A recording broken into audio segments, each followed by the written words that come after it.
ఆంధ్రప్రదేశ్లో కూటమి ప్రభుత్వం ఏర్పాటై 6 నెలలు పూర్తి చేసుకుంది. ఈ నేపథ్యంలో ప్రభుత్వం భవిష్యత్తు తీసుకున్న నిర్ణయాలు ఏంటి? ఇప్పటివరకు ప్రజల సంతృప్తి ఏ స్థాయిలో ఉంది? తదితర అంశాలపై మాట్లాడేందుకు మనతో ఎమ్మెల్సీ బీటీ నాయుడు గారు ఉన్నారు. ఆయనతో మాట్లాడే మరిన్ని విషయాలు తెలుసుకుందాం. సార్ నమస్తే. నమస్తే. ఇప్పటివరకు కూటమి ప్రభుత్వం ఏర్పాటై 6 నెలలు పూర్తి చేసుకుంది.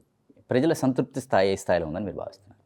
మీకు తెలుసు, మొన్న జరిగినటువంటి ఎన్నికల్లో ఆంధ్రప్రదేశ్ ప్రజలు దాదాపు 164 సీట్లు ఇచ్చి అదేవిధంగా 16 మంది ఎంపీలు ఇచ్చారు. ప్రధానంగా ఎన్డీఏ ప్రభుత్వం ఈ 6 నెలల కాలంలో ఏదైతే హామీలు ఇచ్చామో ఎన్నికల్లో కానీ లేదా ఇతర రకరకాల ప్లేస్లో అక్కడ చంద్రబాబు నాయుడు గారు కానీ బీజేపీ తరపు నుంచి కానీ జనసేన నాయకులందరూ కూడా ఏదైతే హామీలు ఇచ్చినామో హామీలకు అనుగుణంగా ఈ 6 నెలల కాలంలో మీరు చూస్తున్నారు. 74 సంవత్సరాల వయసును కూడా లెక్క చేయకుండా నవయువకుడు మాదిరి మా ముఖ్యమంత్రి చంద్రబాబు నాయుడు గారు ప్రతినిత్యం ప్రజల మధ్యలో ప్రజల కోసం ఏ విధంగా స్టెప్స్ చేస్తున్నారో మీరు చూస్తున్నారు. ఒకసారి గతాన్ని చూసినట్లయితే 5 సంవత్సరాల కాలం అంతా కూడా అటవిక రాజ్యం నడిచింది. రాజ్యాంగం ఎక్కడ కూడా అమలు కాలేదు. మొన్ననే బడ్జెట్ సమావేశాలు మీరు చూశారు. 14 లక్షల కోట్ల అప్పుతో మాకు అప్పచెప్పారు. నెల వస్తే శాలరీస్ ఇవ్వాలి, నెల వస్తే సంక్షేమ పథకాలు అమలు చేయాలి, నెల వస్తే వెల్ఫేర్ సంబంధించినటువంటి ఇవన్నీ కూడా పెన్షన్లు కానీ ఇవన్నీ ఇవ్వాలి. దీనికి సంబంధించి డబ్బు లేదు. అయినా ఖచ్చితంగా 1వ తారీఖు నాడు ముఖ్యమంత్రి స్వయంగా పోయేసి ఎవరైతే లబ్ధిదారులు ఉన్నారో వాళ్ళందరికీ అందజేస్తున్నారు.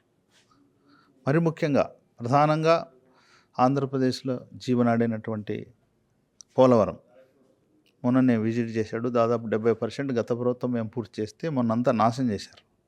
పునర్నిర్మాణం కోసం కూడా త్వరలోనే దానికి సంబంధించినటువంటి స్టెప్స్ పడుతున్నాయి. ఇక్కడ అమరావతి సంబంధించి ఏ విధంగా నాశనం చేశాడో గత ముఖ్యమంత్రి మీరు చూశారు. ప్రైమరీగా ఏమేమి చేయాలో అవన్నీ కూడా మొన్ననే చేశాం. సిఆర్డీ పరిధిలో ఉన్నటువంటి 24,000 ఎకరాలు ఎవరైతే రైతులు ఇచ్చినారో దానికన్నా కూడా చేస్తున్నాం. అంటే విజన్ 24 అని చెప్తున్నారు ముఖ్యమంత్రి గారు. ఆయన విజన్ 2047 ద్వారా ఏం జరగబోతుంది? గతంలో ప్రస్తుత ముఖ్యమంత్రి చంద్రబాబు నాయుడు గారు విజన్ 2020 అంటే ఆ రోజు హేళన చేశారు చాలామంది. ఈరోజు విజన్ 2047 అంటున్నాడు ఆయన.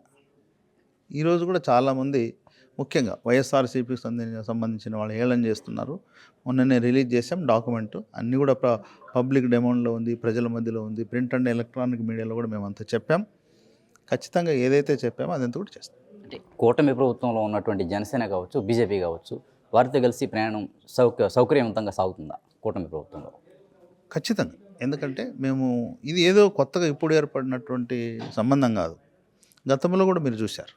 మొన్ననే ఎలక్షన్ ముందు కూడా దాదాపు 1 ఇయర్ ముందు కూడా ఈ ప్రభుత్వం ఏదైతే మాట కట్టుబడిందో ఎన్డీఏ కానీ జనసేన అధినేత పవన్ కళ్యాణ్ కానీ బీజేపీ నాయకులు అందరూ కూడా ఈరోజు సమన్వయంతో ముందుకు పోతున్నాం. ప్రతి విషయంలో కూడా మీరు చూశారు. నామినేటెడ్ పదవులు అయితేనేమి లేదా వర్క్స్ అయితేనేమి అన్నిటి కూడా ఖచ్చితంగా చేస్తాం. ఏదైతే భవిష్యత్తులో కూటమి ప్రభుత్వం తీసుకుపోయే నిర్ణయాలు ఎలా ఉండబోతుందని భావిస్తున్నారు మీరు? మొన్ననే 6 నెలలు అయింది. మీరు చూడబోతారు. చాలా ప్రజలకు సంబంధించినటువంటి సంక్షేమం కానీ అభివృద్ధి పథకాలు కానీ డెవలప్మెంట్ అన్నిటి కూడా ఇంకా చాలా టైం ఉంది. అంటే మీరు పెద్దల సభలో ఉన్నారు, శాసనమండలి సభ్యులుగా ఉన్నారు. శాసనమండలి ద్వారా ప్రజలకు ఏం చెప్పదలుచుకున్నారు? శాసనమండలి నుంచి ఎటువంటి సంకేతాలు ప్రజలకు ఇవ్వదలుచుకున్నారు? గత ప్రభుత్వం శాసన మండలిని గౌరవించలేదు. పెద్దల సభను భ్రష్టు పట్టించారు. ఒకసారి గత ప్రభుత్వం సెలక్షన్ చూస్తే ఎక్కువ భాగం పెద్దల సభ అనేది మర్చిపోయి అక్కడ అన్నీ చూసాం. మనం ఏం చూడకూడదు అవన్నీ కూడా జరిగినాయి. దానికి భిన్నంగా మొన్ననే ఇప్పటికి 2వసారి పార్లమెంటు ఏ విధంగా పైన నడుస్తున్నదో అదేవిధంగా ఇక్కడ అమరావతిలో కూడా శాసన మండలి ఆ విధంగా మనం బడ్జెట్ సమావేశాలు నిర్వహించాం. భవిష్యత్తులో కూడా నిర్వహిస్తాం. రైట్. ఏదైతే ప్రజా వ్యతిరేక నిర్ణయాలు తీసుకున్నారో గత ప్రభుత్వంలో ఆ మాదిరిగా కాకుండా ప్రజా సంక్షేమ నిర్ణయాలతో ప్రజలకు అనుకూలమైనటువంటి పరిపాలన అందించడం లక్ష్యంగా కూటమి ప్రభుత్వం ముందుకు సాగుతుందని ఎమ్మెల్సీ బీటీ నాయుడు గారు చెప్తున్నారు. కెమెరా పర్సన్ రెహమాన్తో నాని, జర్నలిస్ట్, ఏపీ అమరావతి, అభినవ్ భారత్.